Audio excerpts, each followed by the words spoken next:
ரிஷபராசி அன்பர்களுக்கு அடியனின் அன்பு வணக்கம். ஆங்கில புத்தாண்டு நல்வாழ்த்துக்கள்.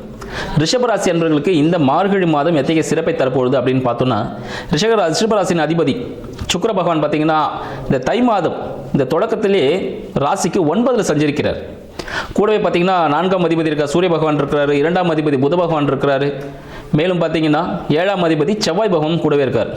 அப்போ எந்த விதமான பலன்களுக்கு பார்த்தீங்கன்னா தந்தை சார்ந்த விஷயங்கள், ஸோ பாக்கியமான விஷயங்கள். நீங்கள் ஏதாவது கோவிலில் போனீங்க, ஆன்மீக சுற்றுலாலாம் போயிருந்தீங்கன்னா அங்கே உங்களுக்கு நிறைய விஷயங்கள் பாடமாக நீங்கள் கற்றுக்கொள்வதற்கான வாய்ப்புகள் உண்டு. நிறைய குருமார்களை சந்திக்கக்கூடிய ஒரு வரப்பிரசாதம் சொல்லுவோம். ஸோ அது மாதிரி ஒரு வாய்ப்பு உங்களுக்கு ஏற்படும் சொல்லலாம். மேலும் பார்த்தீங்கன்னா உங்களுக்கு வீடு சார்ந்த பிரச்சனைகள், ஏதாவது வீடு சார்ந்த பிரச்சனைகள் இருந்தால் அது உங்கள் தந்தையின் உதவியுடன், சரிங்களா, அது எல்லாமே உங்களுக்கு சால்வ் ஆகி உங்கள் கைக்கு கிடைக்கக்கூடிய ஒரு வாய்ப்பு உண்டு.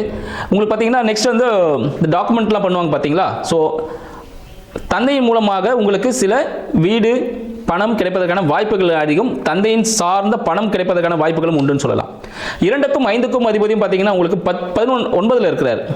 ஸோ 2ஆம் அதிபதினு சொல்லக்கூடிய புத பகவான் ஸோ மனதிற்கு பிடித்தமான ஒரு தொழில் செய்யும் பொழுது இப்போ தொழில் வேலை மாற்றம் ஏற்படுவதற்கான வாய்ப்புகளும் ரிஷபராசி அன்பர்களுக்கு உண்டுன்னு சொல்லலாம். ஏன்னா மனதிற்கு பிடித்த விஷயங்களை செய்யும் பொழுது அது உங்களுக்கு சுகமானதாக அமையும்.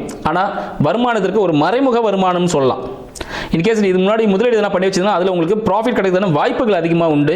இந்த ஷேர் மார்க்கெட் இன்வெஸ்ட்மெண்ட் செய்யும் பொழுது இந்த காலகட்டம் உங்களுக்கு சக்ஸஸ்ஃபுல்லான ஒரு காலகட்டமாக இருக்கும்னு சொல்லலாம். மேலும் திருமணத்திற்காக காத்து கொண்டிருக்கக்கூடிய ரிஷபராசி அன்பர்கள், ஸோ இந்த மாதமாவது திருமணம் நடக்குமா அப்படின்னு சொல்லிட்டு எதிர்பார்த்துட்டு இருக்கீங்க. இந்த காலகட்டத்தில் ரிஷபராசி அன்பர்களுக்கு திருமணம் கைகூடக்கூடிய ஒரு காலகட்டம்னே சொல்லலாம். தாமதப்படுத்தப்பட்ட திருமணம், தடைப்படுத்தப்பட்ட திருமணம், சரிங்களா, யாராவது செகண்ட் மேரேஜுக்காக வெயிட் பண்ணிட்டு இருப்பீங்க சில பிரச்சனைகளால், அவங்களுக்கு 2ஆம் தார திருமணம் நடப்பதற்கான வாய்ப்புகள் உண்டு.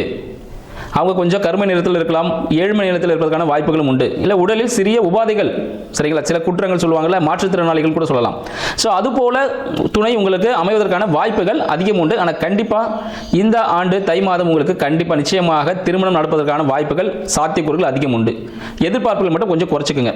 வேலை செய்யக்கூடிய இடத்தில் எந்த விதமான புத்திசாலித்தனத்தையும் உபயோகிக்க வேண்டாம்.